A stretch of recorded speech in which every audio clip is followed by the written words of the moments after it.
تقریباً 25 برس میں تمام عالم اسلام آزاد ہو گیا. سن 47 میں پاکستان بن گیا. مشرقی اور مغربی پاکستان 2 خطوں پر مشتمل. انڈونیشیا آزاد ہو رہا ہے, ملیشیا بن گیا ہے, ایک ایک کر کے عرب ممالک آزاد ہو رہے ہیں. تمام مسلمان ممالک تقریباً اکثریت والے آزاد ہو گئے. لیکن یہاں سے نوٹ کیجئے, دم لیا تھا نہ قیامت میں ہنوز, پھر تیرا وقت سفر یاد آیا. یہ جو کولونیلزم تھا جس کی بساط لپیٹی گئی ہے اس صدی کے وسط میں, یہ کرسچین کولونیلزم تھا. انگریز کون تھے؟ عیسائی. فرانسیسی کون تھے؟ ولندیزی کون تھے؟ ہسپانوی کون تھے؟ اطالوی کون تھے؟ یہ عیسائیوں کی کولونیل حکومتیں, نو آبادیاتی حکومتیں. وہ بساط ذرا طے ہوئی تھی کہ اسی وقت ورلڈ بینک قائم ہوا. کچھ عرصے بعد IMF قائم ہوا, اور اس سازش کا سارا سلسلہ شروع ہو گیا جو خلیج کی جنگ کے بعد عوام کے سامنے بھی علم نشرہ کر دی گئی. وہ سازش کیا ہے اسے سمجھ لیجئے. چوتھا دور ابھی جاری ہے. اس کو مختصر طور پر تو یوں کہوں گا کہ ایک سیلاب آ رہا ہے نیو ورلڈ آرڈر کے نام سے. نیو ورلڈ آرڈر, اور نیو ورلڈ آرڈر اصل میں کیا ہے؟ براہ راست حکومتیں نہیں ہوں گی دوسروں کی, انہی میں سے لوگوں کو بٹھاؤ, لیکن مالیاتی شکنجے میں جکڑ لو. کام یہ کریں, محنت یہ کریں, صبح سے شام تک مشقت یہ کریں, اپنے سودی نظام سے, اپنے ورلڈ بینک سے, اپنے IMF سے ان کی محنت اور ان کی کمائی کی ملائی کھینچتے چلے جاؤ, چھاچ ان کو بھی دیتے رہو. یہ پورا فلسفہ یہود کا ہے, زائنزم کے نام سے جو دنیا میں چل رہا ہے. یہود کا کہنا یہ ہے کہ اصل انسان صرف ہم ہیں. 13 ملین یا 14 ملین, 1.5 کروڑ سے بھی کم انسان دنیا میں یہودی ہے. وہ کہتے ہیں اصل انسان ہم ہیں, باقی یہ 6 ارب جو بھیڑ نظر آتی ہے دنیا میں, یہ اصل میں حیوان ہے, شکلیں انسانوں کی سی ہیں. یہ گوئمز ہیں, یہ جینٹائلز ہیں.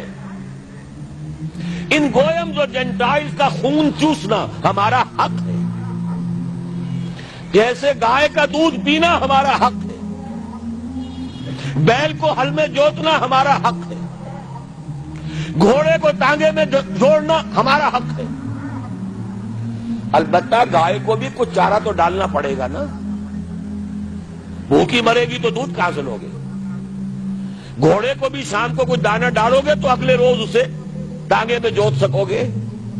اس درجے میں اس بقیہ نوع انسانی کو سبسسٹنس لیول کے اوپر تو باقی رکھو, باقی ان کی محنت, ان کی کوشش, ان کی جدوجہد. گھوڑے پر اگر آپ نے جو بھی ٹانگے باندھ ہے, اس نے اگر 100 روپے شام تک کمائے ہیں تو 20-25 تو بہرحال گھوڑے پر بھی ڈالے گا, باقی اس کی کمائی ہے. سبسسٹنس لیول ان کو دو تاکہ یہ کل بھی کام کرنے کے قابل ہو. لیکن سارا سودی نظام کے ذریعے سے ان کا خون ہم کشید کرتے چلے جائیں. یہ نیا مالیاتی عالمی استعمار ہے. وہ استعمار اور تھا, وہ کولونیل رول. انگریز آ گیا. اب انگریز جب ہندوستانیوں کو نظر آتے تھے تو ہندوستانیوں کا خون جوش میں آتا تھا کہ نہیں؟ بغاوت کرتے تھے, مارتے تھے, پھر وہ ہندوستانیوں کو مارتے تھے. تو مار رہے ہیں اور مر رہے ہیں, یقتلون و یقتلون. حاصل کیا ہے؟ ہمیں آم کھانے سے غرض ہے, پیٹ گننے سے کیا فائدہ؟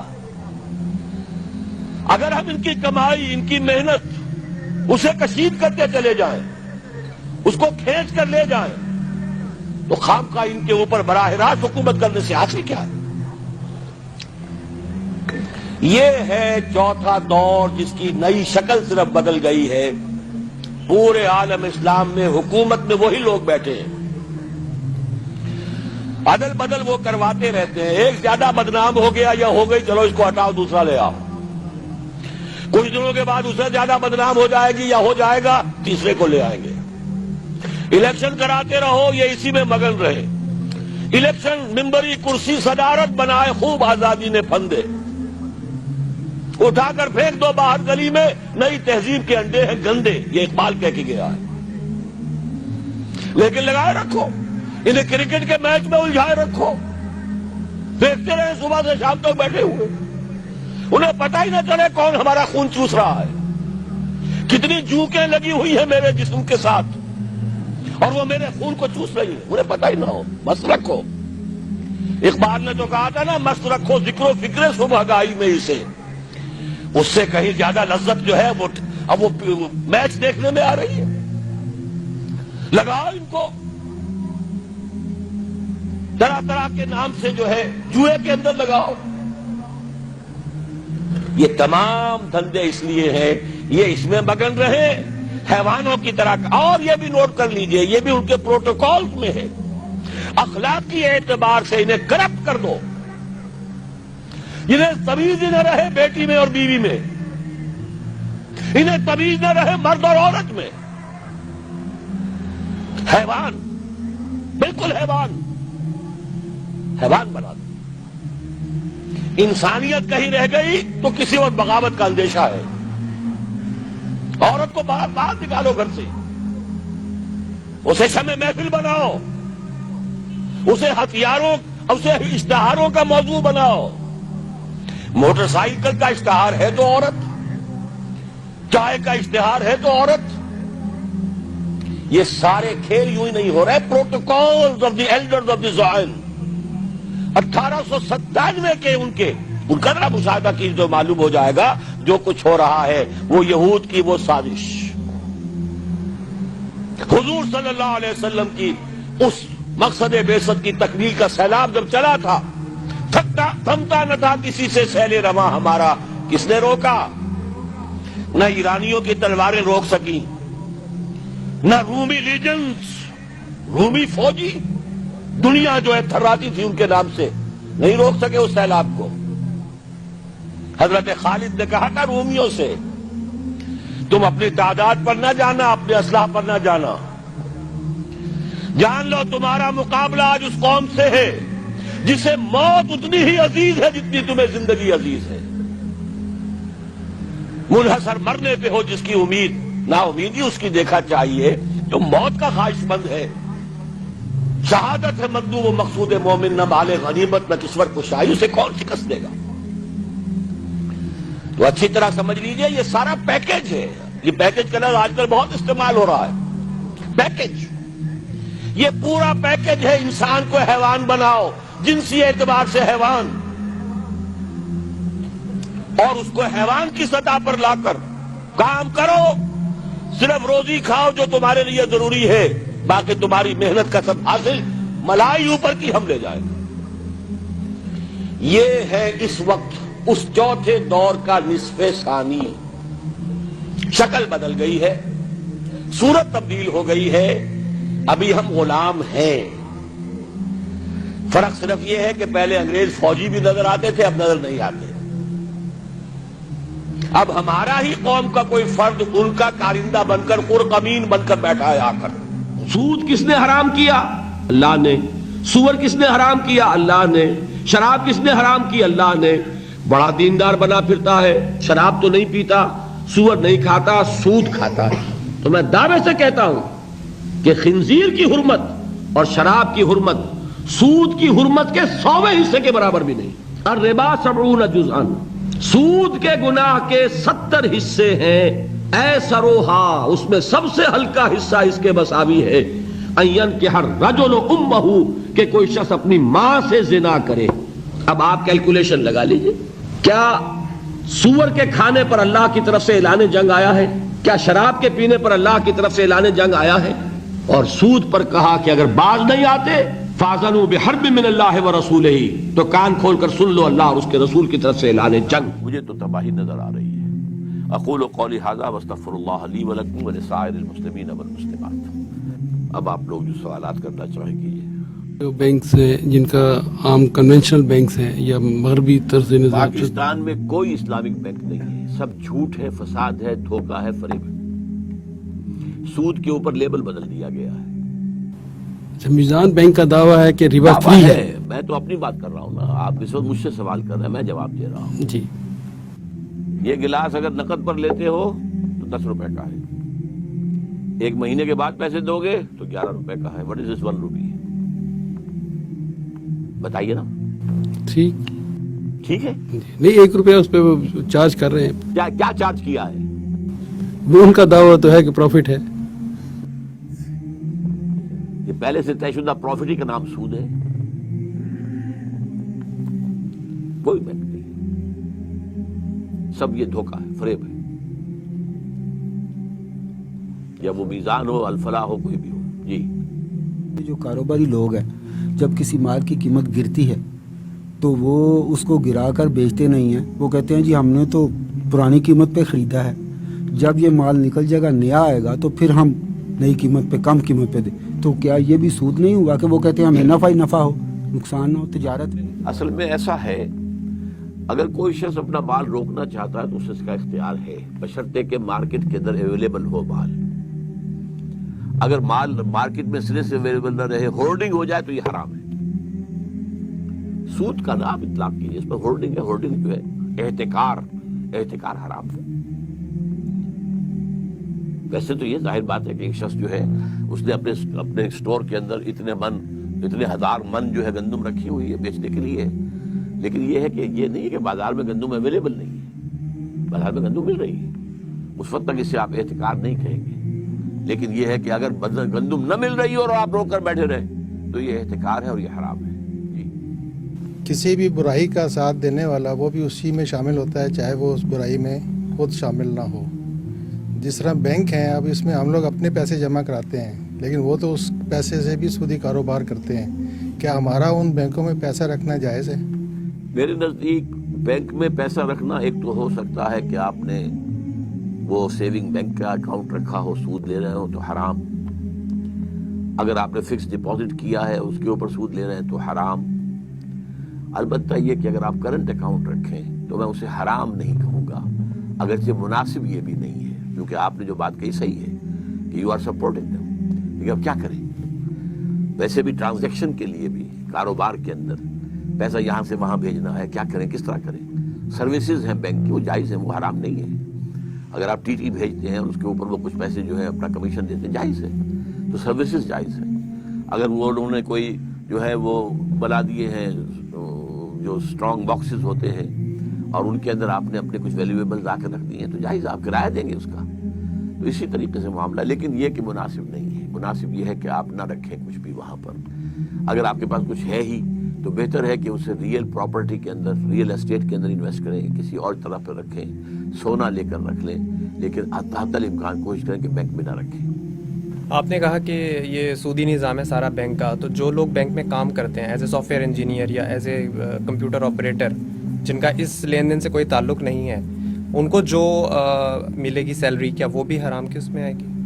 کہ میں یہاں فتویٰ دینے کے لیے نہیں بیٹھا ہوں، مناسب ہے کہ بینک کی سروس نہ کی جائے، میں یہ مشورہ دے سکتا ہوں، کیونکہ بینک جو ہے وہ 100% سود کا معاملہ ہے۔ بیسک پروپوزیشن کیا ہے کہ کم شرح سود کے اوپر لوگوں سے ڈپازٹ لو اور زیادہ شرح سود کے اوپر لوگوں کو ڈپازٹ دو، تو اس کی آمد بھی اور اس کی رفت بھی دونوں سود پر ہے۔ تو اب میرے نزدیک جو ہے اس کی ملازمت چھوڑ کر اگر 20,000 کی ملازمت کی جگہ کوئی جگہ پر آپ کو 10,000 کی مل جائے تو وہ بہتر ہے۔ البتہ یہ میں آپ کو بتا دوں کہ کوئی شخص بھی ہم میں سے 100% سود سے فارغ نہیں ہے۔ ہماری فضا میں سود ہے، ہماری غذا میں سود ہے۔ جو گندم کا دانہ ہمارے اندر جاتا ہے اس کے اندر سود شامل ہے۔ اس کے لیے بیج خریدا گیا تھا سودی قرضے پر، اس کے لیے پیسٹی سائڈز خریدے گئے تھے سودی قرضے پر، اس کے لیے کھاد لی گئی تھی سودی قرضے پر، اس کے لیے اگر ٹریکٹر لیا گیا تھا سودی قرضے پر، ایک ایک دانے میں سود ہے. تو حضور نے فرمایا تھا کہ ایک زمانہ آئے گا کہ چاہے کوئی شخص سود کھائے نہ، لیکن سود اس کے اندر سود کا غبار یا دخان ضرور جائے گا. اگر ہوا میں ڈسٹ سسپینشن ہے تو آپ سانس لیں گے تو وہ ڈسٹ تو آپ کے اندر جائے گی. اگر اس کمرے میں خدا نہ خواستہ اس وقت کوئی ایسی شکل ہو جائے کہ دھواں بھر جائے تو سانس لینے کے لیے آپ کو جینے کے لیے سانس لینا ہے اور سانس کے ساتھ دھواں جائے گا. یہ دو ہی الفاظ حضور نے استعمال کیے، غبار اور دخان. یہ تو جائے گا، یہ تو ہر ایک کے اندر جا رہا ہے. لیکن جہاں ڈائریکٹ ٹرانزیکشن سود کی ہو رہی ہے اس سے تو بچے کم سے کم. السلام علیکم ڈاکٹر صاحب، آصف میرا نام ہے، فوج سے میں ریٹائر ہوں. آج کل ایک پرائیویٹ ادارہ ہے اس میں کام کر رہا ہوں. تو جی سر، میں اس میں مینیجر ایڈمنسٹریشن کے طور پہ کام کر رہا ہوں. جی میجر ریٹائر ہوں. جی سر، تو سود وغیرہ وہ نہیں لیتے ہیں اور ویسے بھی انشورنس بھی نہیں کروائی ہوئی انہوں نے، صرف اسی سود کے حوالے سے. لیکن پچھلے دنوں کچھ ان کو گاڑی چاہیے تھی تو میزان بینک والوں سے ان کی گفتگو ہوئی اور وہ کوئی گاڑی کے جی وہ جو لیز پر دے رہے ہیں گاڑی، یہ سود میں شامل نہیں ہے. اس کی کافی انہوں نے گفتگو کی ان سے. لیکن آخری بات جو انہوں نے کی کہ جی میری ان سے گفتگو ہوئی ہے، بلکہ انہوں نے یہ کہا کہ ایک حوالہ دیا، چونکہ مجھ سے بھی وہ گفتگو کرتے رہتے تھے تو میں نے ان سے کہا کہ نہیں یہ سود ہے. اور میں ڈاکٹر صاحب کو بھی پڑھا ہے اور مولانا مودودی کو اور لوگوں کو بھی جو مجھے سمجھ میں آیا ہے یہ بینک سے لینا سود ہے. لیکن انہوں نے پچھلے دنوں حوالہ دیا جب ان سے گفتگو کی میزان بینک والوں سے کہ ڈاکٹر صاحب بھی کہتے ہیں، ڈاکٹر صاحب بھی کہ یہ ٹھیک ہے کہ گاڑی آپ ہم سے لے سکتے ہیں، یہ اس طرح کا ہمارا کوئی جو ہے وہ ٹھیک ہے. تو برائے مہربانی اس چیز پر ذرا تھوڑی سی روشنی ڈال کے واضح کر دیجیے کہ یہ بڑی شکریہ. دیکھیے دو چیزیں ہیں، ایک ہے پیور لیزنگ، وہ حلال ہے. ایک ہے لیز فائنینسنگ، وہ حرام ہے. لیز کا لفظ مشترک ہے. پیور لیزنگ کیا ہے؟ آپ نے ایک مکان بنایا ہے، 50 لاکھ لگ گیا آپ کا، آپ کرائے پر دے رہے ہیں 10,000 روپیہ لے رہے ہیں. اللہ بات نہیں جائز ہے. وہ مکان اس کی ملکیت نہیں ہوگا، نہ وہ خریدار ہے، وہ آپ کا کرایہ دار ہے. جب جائے چھوڑنے کا کرایہ ختم، یا جب آپ اس سے خالی کروا لیں گے کرایہ ختم. تو یہ ہے کرایہ. بعض لوگ ہیں ذرا زیادہ انتہا پسند، وہ کرائے کو بھی حرام کہتے ہیں. میں ان میں شامل نہیں ہوں. میں سمجھتا ہوں کہ کرایہ جو ہے، کرایہ انسان کا بھی کرایہ ہے. آپ مزدور کو کرائے پر ہی لے رہے ہیں، جو 8 گھنٹے وہ کام کر رہا ہے وہ انسان کا کرایہ ہے. اس لیے عاجر اور اجیر وہ اس میں وہ بھی شامل ہے، انسان بھی. تو کرایہ جو ہے وہ مکان کا بھی جائز، کار کا بھی. وہ کیا ہے؟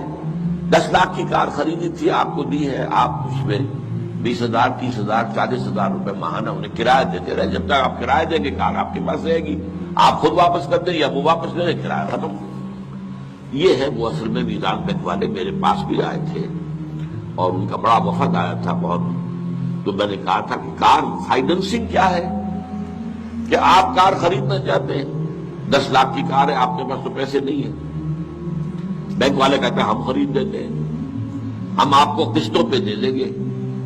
وہ قسطیں جو ہیں 15 سال میں پوری ہوں گی، لیکن کرایہ کی قیمت 15 لاکھ بن جائے گی اس کی. یہ سود ہے، نرا سود، چٹا سود. اس کو میں کسی صورت میں جائز نہیں کہہ سکتا. اس حوالے سے مجھے فقہاء سے بھی، علماء سے بھی اختلاف ہے دو چیزوں میں.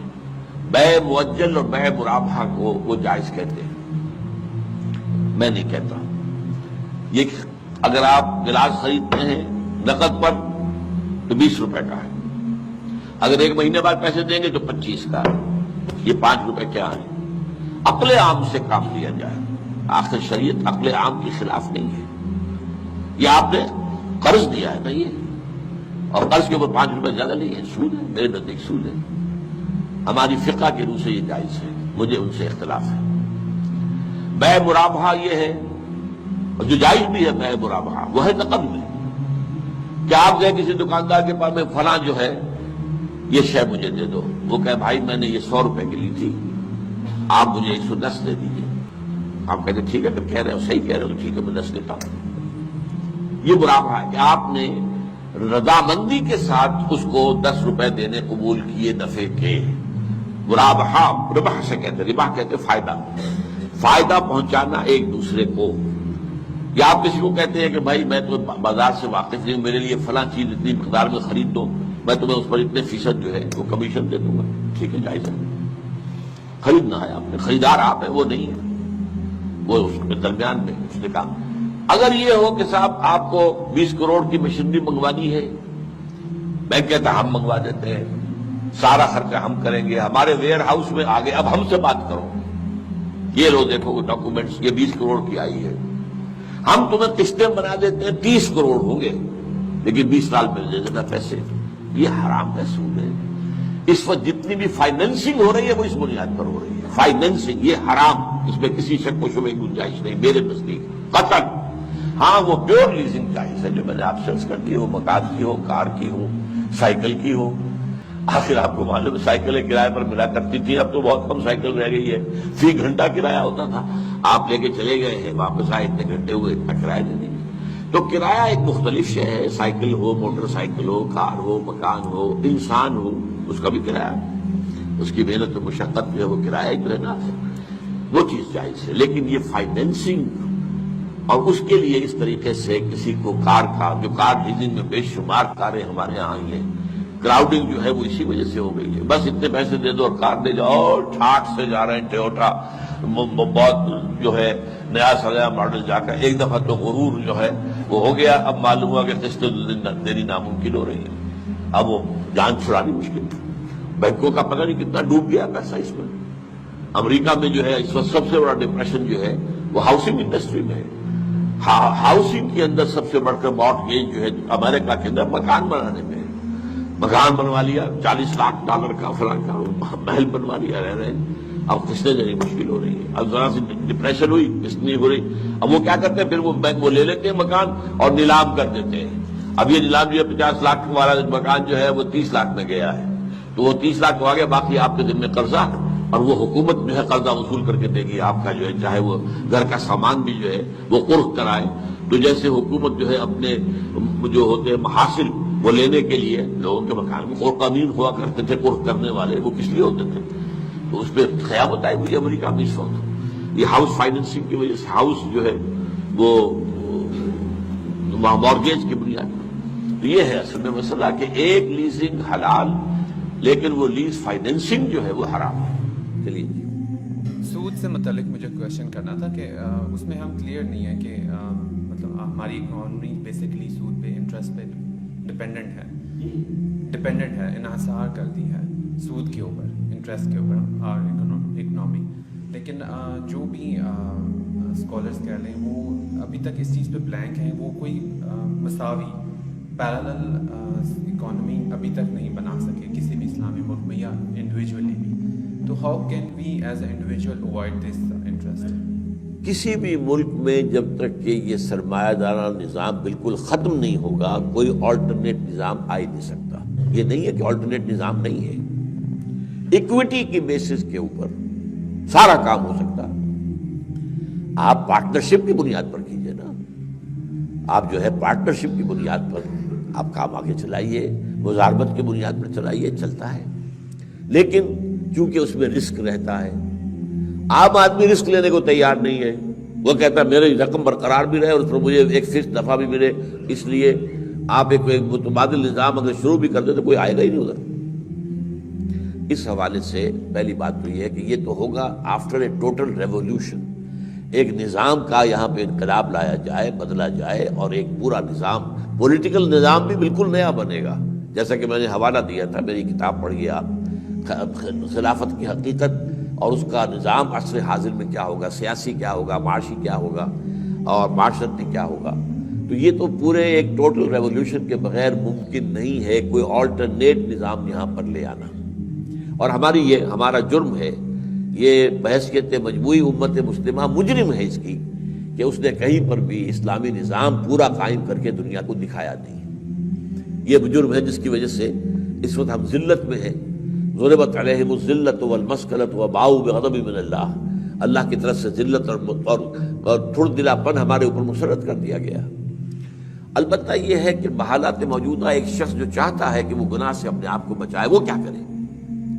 اب اس میں ہمیں فرق کرنا پڑے گا، ایک ہے ڈائریکٹ انوالومنٹ ان سود، کیا کہ آپ نے ایک رقم رکھوا دی ہے اور آپ اس کا جو ہے سود کھا رہے ہیں. جیسے آپ کو معلوم ہے ہمارے یہاں بہت سے لوگ وہ ریٹائرمنٹ کے اوپر انہیں گریچوٹی ملی ہے, 15-20 لاکھ مل گیا ہے, وہ جا کے بینک میں رکھ دیا, اب وہ ماہانہ اسے وہاں سے لے رکھا. یہ سود, یہ چٹا سود ہے, کھرا سود ہے, پکا سود ہے, حرام حرام حرام حرام.